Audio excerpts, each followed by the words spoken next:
Yes. So thanks for joining everybody. So my session today is on multimedia video in the online and hybrid classroom.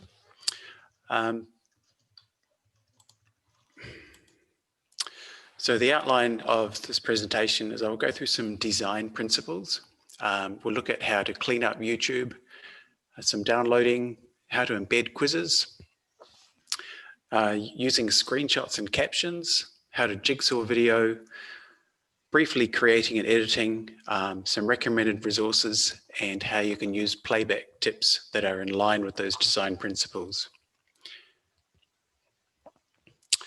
So the rationale for this was that with more work online and in the hybrid classroom this year, we've been turning to video more and more, both as presentation and for student production. But in those student groups, whether they're online or face-to-face, they need to be able to interact with the same content. And whether that's Google Documents or LMS or Zoom itself, video is a medium that's coming to the fore. And I thought there was a lot of room for teachers to be more professional and engaging with that. So I'll let you glance through some of the benefits of video, which should be familiar. But what I will say is that creating your own video is really quite time consuming. And we are not digital content experts despite the COVID-19 fast track. So I will just say whether you source or create, it's important to have these principles overarching and put them into practice. So the first one I'll go through is that we should always target our intended learning outcomes. Now, these may have changed when we're presenting online and using video more, so this tool will be of interest to you. It's called the differentiator, and it follows very closely Bloom's taxonomy for a thinking skill, and then you can line up content, resources, products, and groups to create statements. So the link to this will be provided later. Everything is linked later. The second principle, and it's not rocket science, is that students using larger screens learn more. So this has implications for bring your own device, that we should be using our class screen synchronously, or students should be using a desktop ahead of a tablet, ahead of a phone. Next principle, redundancy, is to weed out anything that's unnecessary or distracting. Now, I'm sure you've tried to play a YouTube video in class and had rideshare ads and recommended channels and everything pop up, both at the start and in the middle of your videos. There's a very useful tool to follow this principle, and it's called QuietTube. Very easy, go to quiettube.com. Drag this bookmarklet onto your taskbar. It remains there, and then the next time you're playing a video or queue it up in advance, tap the QuietTube bookmarklet, and straight away you get a wonderful distraction-free video. It is slightly smaller, so of course then go to full screen as we talked about before. Larger screens learning more. Another way you can do this is in VLC Player. Simply right-click in the video, copy its address, open Media Player, go to Media, open Network Stream, paste the video address here and select Play, and the YouTube video will play in VLC with no ads and no rubbish around the outside. So very useful. Next design principle I'll talk about is keeping your videos to 6 minutes or under. Research shows that there's a sweet spot at about 6 minutes, and after that, attention drops. This research was done 6 years ago, so I imagine now with our TikTok and Insta generation, it's probably more like 3 or 4 now. The implication is that for longer documentaries that you might do in a pathway course, you need to be jigsawing and segmenting your tasks, interleaving activities to keep it into that length. The next principle I'll talk about is signaling. Now, a very easy thing you can do if you're creating a screencast or PowerPoint is to change your mouse pointer size. So go into your settings, move it to larger, or even make it color. Secondly, in a video or a screencast, use logical organization. So like I've done on the left here, bullet points, the organization is clear, nesting, subpoints. Use your graphics and animation to direct learners' attention and place relative importance on things. Use that to direct attention. Also in PowerPoint, if you hold down Control and M, you'll get this nifty laser pointer. That's another tool you can use. Next principle is spatial contiguity. So in a screencast, if you've got your text separate from your graphics, it's not desirable. It's working our visual modality, but it's overloading working memory because we're shifting our focus at the same time as we're trying to process information. So put your text and your graphic immediately close together. The next principle is temporal contiguity, that your audio and image must match exactly. I'm sure you've watched a movie where perhaps the audio is slightly out by even half a second or a second. It's not only annoying, but it's affecting your processing of what is in the video. So here's a very brief example. Hi there, I'm Cam. I run Bridging Singers. Apart from the language benefits, we're about having fun, making friends, and sharing a laugh as we sing together. So you get the idea. I've used signaling for those keywords at the same time. The next design principle is having learner-paced segments. This enables the students to differentiate themselves, to pause, repeat, and have mastery. Linear video can't do this. So by creating these chapter points, which you can do in YouTube Studio, you go to the video details, put a timestamp and the title that you want, and save it. It's very easy. You'll get these red chunks in your video.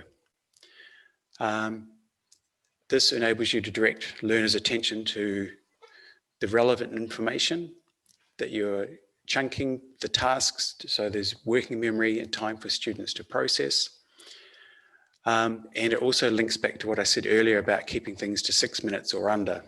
So there's no point having a 45-minute documentary non-stop. The next principle is the Multimedia Principle, which is that we learn best from words and pictures. Now, video uses both visual and audio modalities. So just watch this example, which I'll speak about after. And it's even better to combine drilling with the dual coding learning strategy. In this Book Widget's flashcard widget, you can add text, images, and audio. Now, the issue here is that the visual modality had two competing inputs. Sorry, I'll go back. We had the graphic and the text at the same time as we're hearing something. In cognitive load theory, we don't want to do this because it's impeding our learning. So graphics and narration, yes. Graphics, narration, and text, not ideal. Language teaching is unique in that narration and text are going to be useful together, so it's okay to do. The other thing you might have heard in that video was that it was quite muffled audio. It was recorded open air, there was no microphone. The next design principle, which is kind of surprising because there's so many videos like this, is to not use talking heads. If the focus is a graphic and a narration, we've got visual and audio channels working, then a talking head is redundant. We don't need it.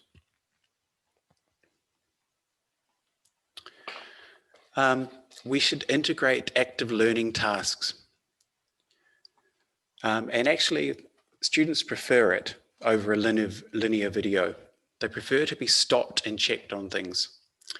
So by embedded questions, I mean, here's your video length, and here is a point where you stop it and pose a question.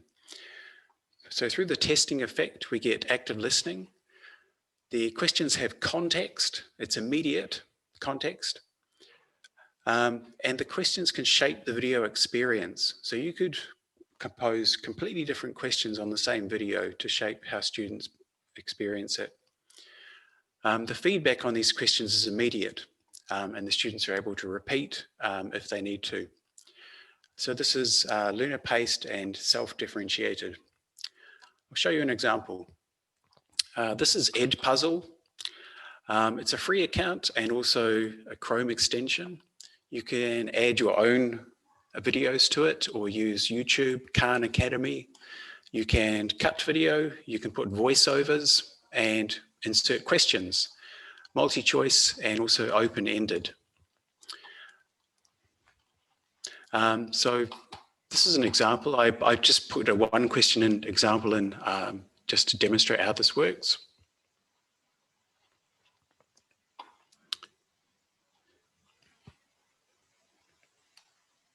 Raging mass debate. The mass debate in Georgia is getting ugly. So at this point, the question is asked and you get to select. And if you're correct, the great mass debate in West Virginia might soon be coming to an end.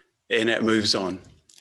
Now, the questions you can insert could be comprehension checking. They could be comprehension on the video itself, anything you like. Video and is another way that we can use this, very similar, embed your questions. So I highly recommend you try Edpuzzle or Video and. Next principle, in design, keep it conversational and personal. So using you and your if you're screencasting. Incorporate students' names. I do this in Kahoots as well, which makes it more authentic for them, more realistic and fun. Use the best possible audio quality, so a microphone headset. This is a barrier to learning when you're hearing that bathtub kind of effect in audio. So make sure you're using a good quality headset microphone. For downloading, this was very simple to do. If you have a YouTube address in the browser, just simply type gen before the YouTube and it will generate various links, video and audio for you to download. Bear in mind that you might be violating the YouTube license principles. So if that's the case, go into settings and look for Creative Commons licenses. Similarly, GIFTube is a lot of fun. You just simply type GIF before the YouTube in the address. Your video is loaded in. You select the segment you want to create a short GIF video from. And you've got a bunch of fun tools you can use, captions, cropping. With this TikTok 60-second generation, this lends itself really well. Screenshots. Now, we don't always want to have an entire video, but just frames from it, which can be leveraged. Add the screenshot YouTube extension from Chrome, and you get this pink box at the top. Then when your video is playing, you'll have a button down here, screenshot, which when you tap would download an image at that point you hit it. So take half a dozen screenshots through the video. Then what can you do with it? You could use those as, or take the key frame from a video. For example, if it was an explicit grammar instruction, it might be the most important frame or summary frame. So that will have. I'm sorry? Yeah. You could use those frames to write captions, to construct their own story. Storyboarding for a video is a video gloss. So reconstruct something as they heard. Pecha or chit chat. So impromptu speaking on those frames, if you like. This taps into dual coding theory, so repackaging visual and verbal information in different ways. With captions, this is in YouTube Studio. It's rather time consuming, putting timestamps and exact captions, but they do need to match, remember? It could be a student project, but it can be quite long. I would recommend more something like Caption Generator for our generation of students. You can use one of the videos there or upload your own, so Talking Twin Babies. And from those timestamps there, I can create my own captions, play and save the video. It's a lot of fun for our Gen Ys and Zs. Auto-generated captions, if a video does not have them, turn them off. They don't deal with accents and connected speech well. Here's one from Jacinda Ardern. Goose Island was the transcription of New Zealand. That's shocking, so turn it off. And linguists out there might have detected I'm originally from Goose Island, but I've been in Australia for 11 years now. Jigsaw video. We need to be able to chunk and assign video to students in pairs. Right-click in a video, select the start time that you want. Sometimes it looks like this, copy URL video at current time, and you share that link. The video will play from that point, not from the beginning. A second way, fantastic site, YouTube Start End. YouTube address, start at 10 seconds, end at 5 minutes 13, submit. There's your link, share that with the student, and that is the segment that they will watch. YouTube Trimmer, you can actually cut the video down. So again, paste the address. I set my timers. So here's the part of the video, the first half I want to share. Create that link, share with student A, repeat, second half of the video, link, share with student B. How to share them? It could be on your LMS. You can note the like pair and mixed pair interactions, or it could be by QR code. So I've put A into this code, B into this code. For example, if you had an offshore or online class and a face-to-face, this would be an easy way to share. Screencasting, I won't spend long on these. Loom is one I recommend. Chrome extension. Screencast-O-Matic, free and well featured. Could be used for verbal recorded feedback. And you notice in here I'm using signaling with my cursor and the highlighting. Flipgrid deserves a mention as well. For the engagement, it's fantastic. For editing, Capwing. It's linked to your Google account. It's free and unpaid, paid options. There are meme generators, subtitlers. You can remove background images, which is really fun. Movely, it's quite involved and time consuming. The basic sign up is free. Powtoon, just be conscious of modalities. This was made more for marketing videos, so be careful about having graphics and text and narration at the same time. Ready resources, I can't go past TubeQuizard. You can upload a video or search by topic. So I've got Australian slang. From that, I want to use this video. It will generate quizzes with multiple language points on it. So for example, singular and plural nouns or contractions. And here are the quizzes based on this video. You can edit the quiz if you like. For example, if you wanted to cover devastated or devo, so completely editable. Another thing you can do is search within subtitles. I will say it's also CEFR referenced. So I searched for fake news, and it's found a TED video and CNN tagged with fake news. Movie segments to assess grammar goals. Language points, multiple quizzes on that. One looks at passive, TED Ed, English Language Learning Lab. I'll skip through these because these are all available for you to look at. Here's our video. The Internet Archive is a vast free resource. Biologs, video and dialogues. If you've got mainland China students, you may want to test whether video is blocked for them, because very often Vimeo and YouTube are. Use Yoku, right-click, translate to English, and you can find some BBC Learning English content there as well. Finally, some keyboard tips so we can drive YouTube like a boss. Space is your pause in both YouTube and VLC. You could chunk, segment, take a screenshot, ask questions, stop and predict. So spacebar. M for mute. Very easy. Stop and ask a guided question. J and L will jump back 10 seconds.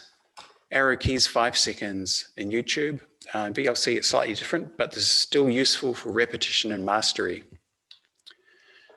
Not commonly known, but the number keys represent the percentage time of the video. So tapping 4 will jump to 40% through the video. This taps into the segmenting principle. F for full screen, and F again to reverse, and in VLC it's F11 to go full screen. Captions on or off. Remember, we don't always want to have those captions. Playback speed. In YouTube, you can right-click and access to go to 0.75, or in settings, you can just put shift comma to go to 0.75, shift full stop to go faster. VLC, I won't show this over Zoom because the lag won't show it properly, but tap the square bracket, the left square bracket, to go down 10% in speed.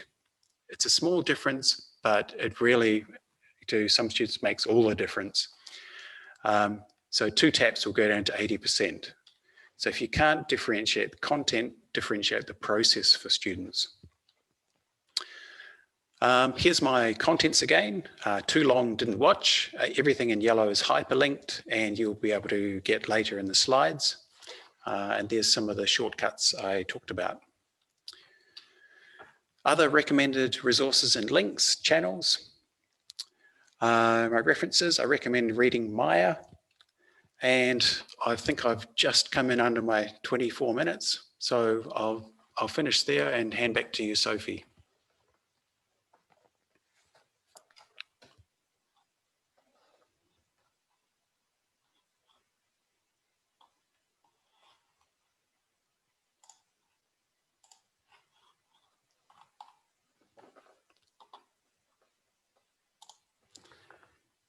Are you there, Sophie? Hi, Cam. Can you hear me now? Hi. Yes, I can. Yep. So thank you for presenting all of those fantastic principles for people to work with when using videos. They were extremely clear and useful. And also thanks for all of your practical examples. There was so much great stuff in there, and all your tips as well. People are saying in the chat that they got a lot from that. So thank you. Yeah, thank you. There was a question from Becky. She's asked where you search to update yourself with trends in teaching with technology. Some of those channels that I put at the end of my presentation are the ones that I search. Control-Alt-Achieve, Free Tech for Teachers. Also following on Twitter, people tend to update a lot more often there. But it's checking back in and seeing an idea and just experimenting with it yourself.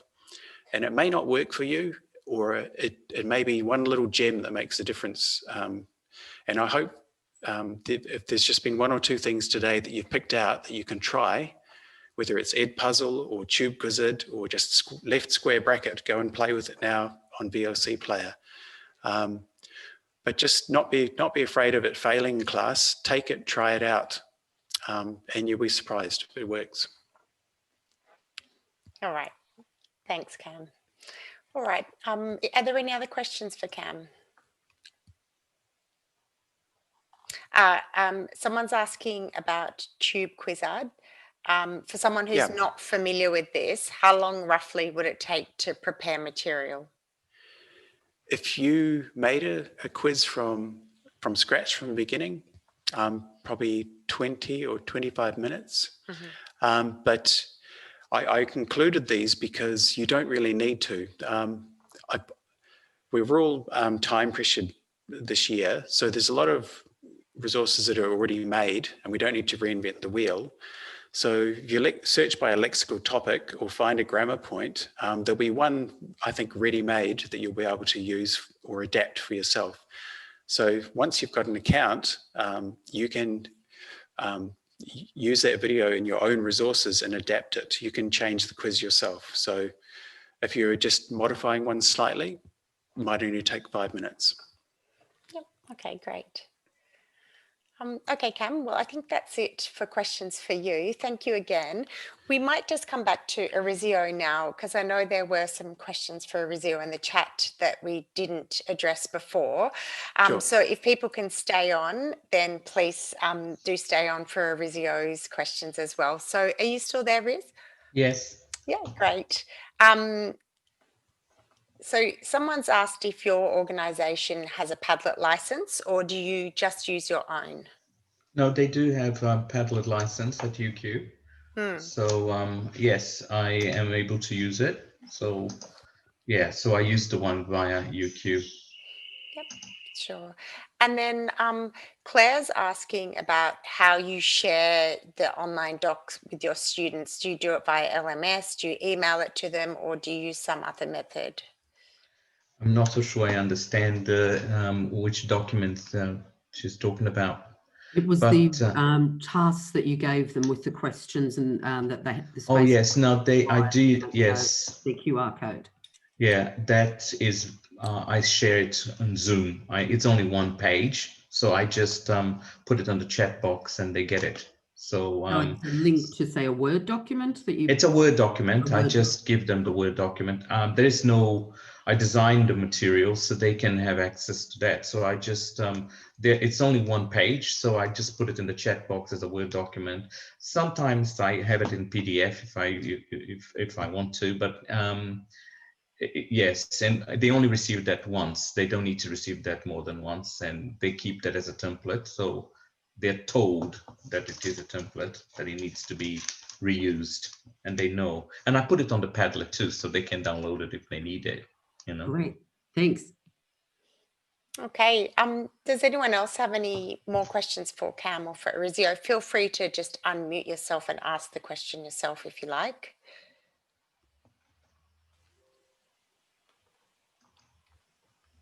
No? Okay. So I think that's it then. So congratulations again, Cam and Orizio, on great presentations. And thank you. Yeah. And if people are going to attend tomorrow and Thursday at the same time, on the screen now are some of the presenters that you'll be seeing from other states as well. All right, so thank you everyone for coming again. Thanks to Pearson as well for partnering with us to bring you bright ideas, and we'll see you tomorrow. Thank you, Sophie. Thank you, everyone. Bye-bye. Thank you, everybody.